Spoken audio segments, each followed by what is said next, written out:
نحمده ونصلي على رسوله الكريم اما بعد اللهم صل وسلم وبارك على سيدنا ومولانا محمد وعلى آلہ واصحابہ.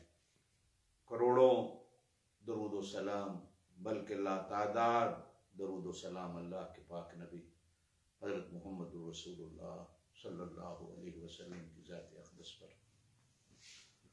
ناظرین و سامعین، السلام علیکم ورحمۃ اللہ وبرکاتہ. کل کے درس میں ہم نے وادی طیف کے سفر سے واپسی پر وادی نخلا میں جنات نے، بلکہ ایک پوری جماعت تھی جنات کی، جنہوں نے نبی کریم صلی اللہ علیہ وسلم پر ایمان کو قبول کیا. سورہ احقاف میں اس کا ذکر ملتا ہے.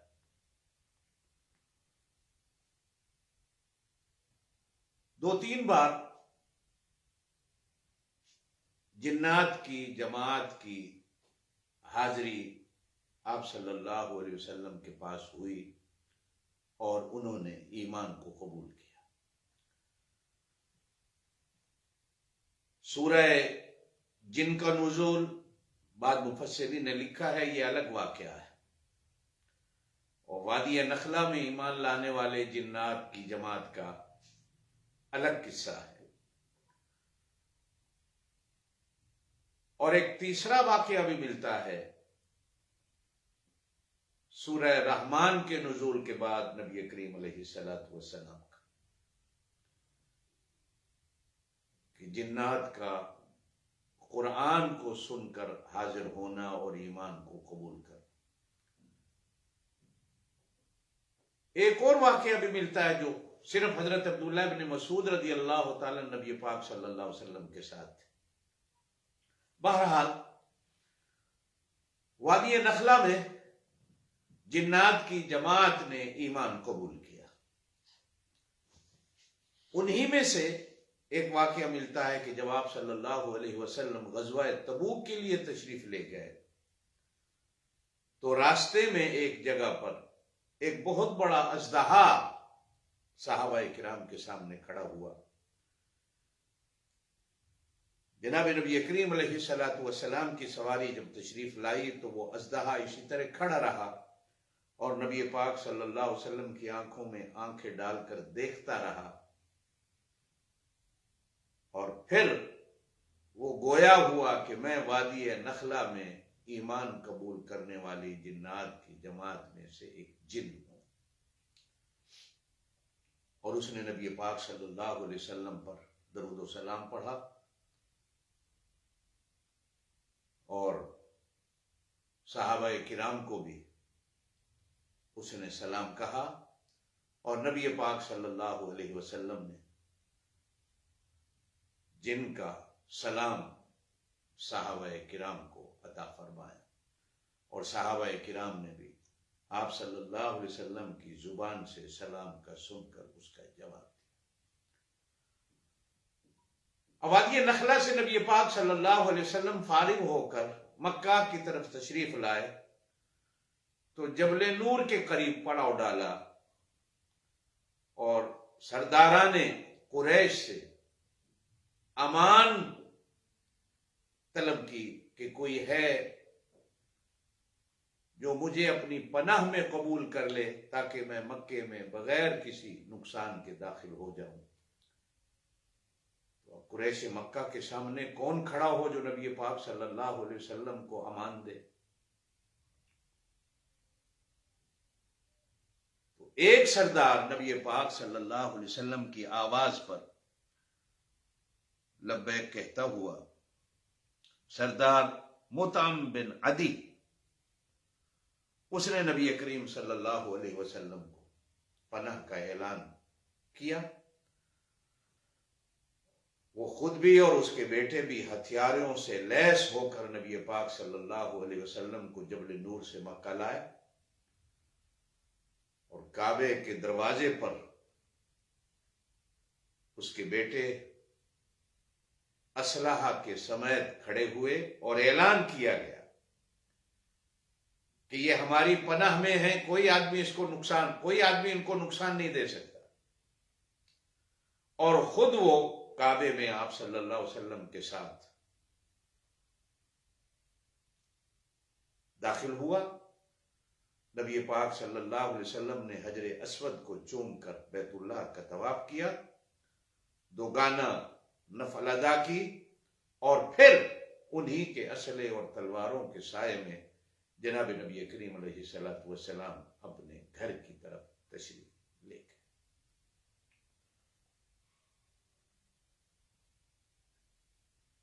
یہ نبوت کا 10واں سال. بعض مورخین نے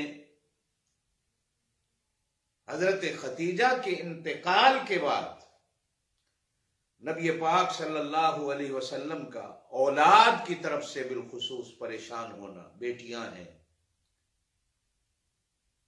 گھر میں کوئی خاتون ان بچوں کی ماں بن کر خیال رکھنے والی کوئی نہیں تھی. آپ صلی اللہ علیہ وسلم کی زندگی کا ساتھی، دم دم کا ساتھی جسے کہا جاتا ہے گھر کا، وہ حضرت خدیجہ کے بعد کوئی نہیں تھا. حضرت سودا بنت زمع، بعض مورخین نے وادی طیف کے سفر سے پہلے کا لکھا ہے، بعض نے بعد میں لکھا ہے کہ حضرت سودا بنت زمع سے آپ صلی اللہ علیہ وسلم کا نکاح ہوا. حضرت سودا بنت زمع قریش کے قبیلے کی ہی ایک برانچ تھی، ان کا قبیلہ. یہ حبشہ کی طرف ہجرت کرنے والی پہلی جماعت میں شامل تھی. یعنی یہ ابتدائی مسلمانوں میں ان کے خاوند بھی اور یہ بھی، اور یہ پہلی ہجرت میں مہاجرہ کا لقب پانے والے دونوں میاں بیوی ہیں جو حبشہ کی طرف ہجرت کرتے. بعض مورخین نے ان کے خاوند کا نام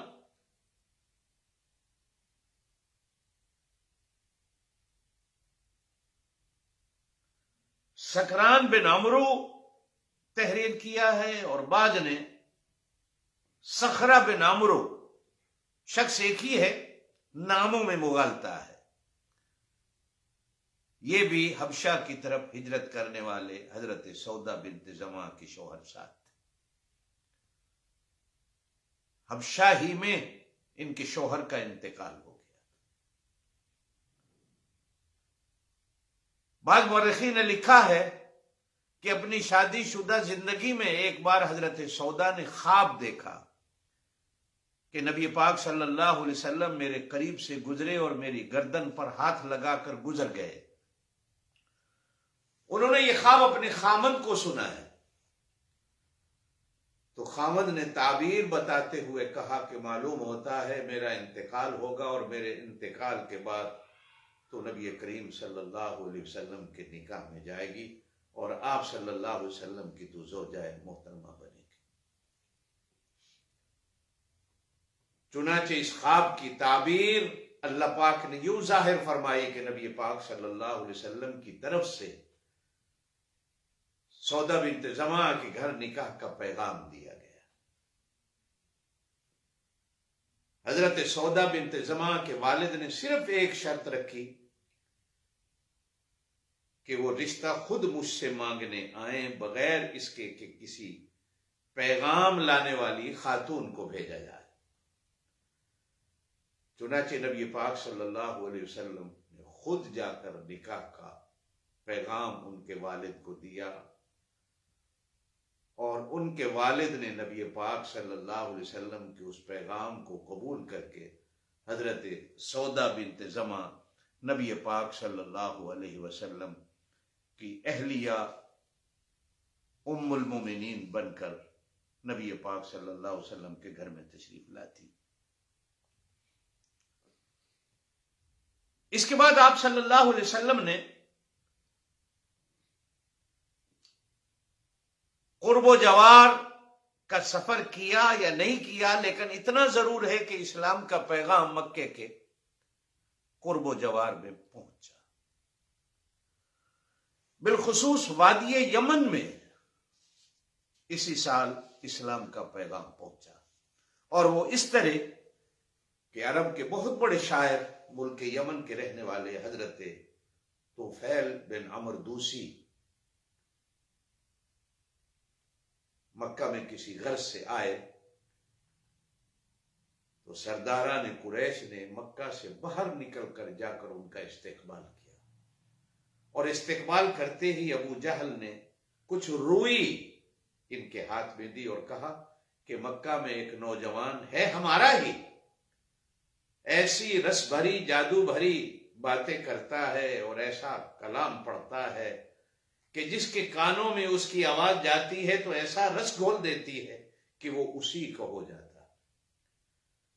آپ سے صرف ہم یہ درخواست کرنے آئے ہیں کہ مکہ میں جتنے دن رہنا ہے اس روئی کو کانوں میں ڈال کے رکھنا ہے تاکہ تمہارے کانوں میں اس کی آواز نہ آئے۔ کہتے ہیں کہ میں ان سے روئی لے کر مکے میں کانوں میں ڈالی، مکے میں گھومتا رہا، رات کو سوتے وقت روئی کو نکال کر سویا، صبح کعبے کی طرف نکلا تو کعبے کے اندر سے مجھے ایک رس گھولتی ہوئی آواز میرے کانوں میں پڑی۔ میں سوچنے لگا یہ کہیں وہی آواز تو نہیں جس کے بارے میں مجھے اہل مکہ نے روکا، لیکن دل نے کہا سنو تو صحیح۔ سنتا رہا۔ جب نبی پاک صلی اللہ علیہ وسلم تلاوت ختم کر کے کعبہ سے باہر نکلے تو میں بھی پیچھے ساتھ ہو گیا۔ آپ گھر تشریف لے گئے تو میں آپ کے پیچھے پیچھے آپ کے گھر تک گیا۔ گھر جانے لگے تو میں نے آپ صلی اللہ علیہ وسلم سے عرض کی کہ میرا نام یہ ہے اور میں یمن سے آیا ہوں اور یہ میرے ساتھ مکے میں واقعہ ہوا ہے۔ میں نے آپ کا کلام سنا، میں شاعر ہوں عرب کا بہت بڑا، لیکن آج تک میں نے ایسا دل نشیں کلام نہیں سنا۔ میں چاہتا ہوں کہ آپ مجھے کچھ اور سنائیں۔ نبی پاک صلی اللہ علیہ وسلم نے سورہ اخلاص اور معوذتین قل اعوذ برب الفلق اور قل اعوذ برب الناس سنائیں تو وہ وہیں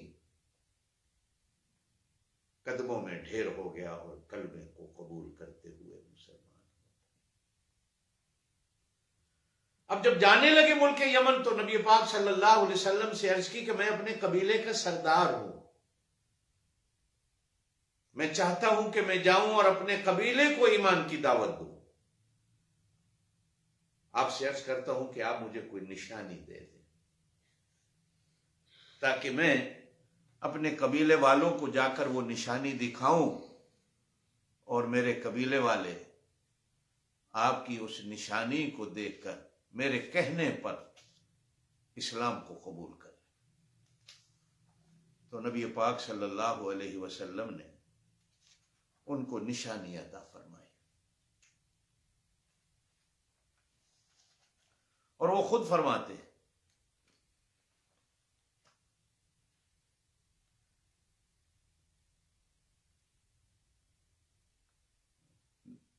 میرے ماتھے میں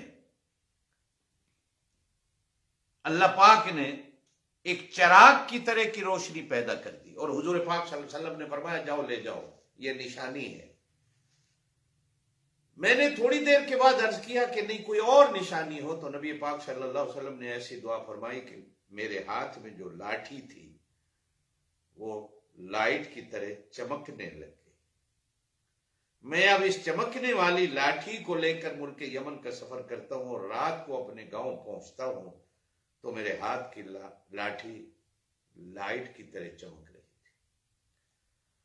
اب میں نے اپنی قوم کو دعوت دی تو میری قوم نے جب میرے ہاتھ میں یہ نبوت کا معجزہ دیکھا تو میری قوم ایمان لے اور پھر ایک وقت آیا کہ فتح مکہ سے پہلے یہ پوری قوم اور قبیلے کے ساتھ مدینہ میں حاضر ہو کر نبی پاک صلی اللہ علیہ وسلم کے ہاتھ پر پھر پورا قبیلہ ان کا بیعت کرتا ہے۔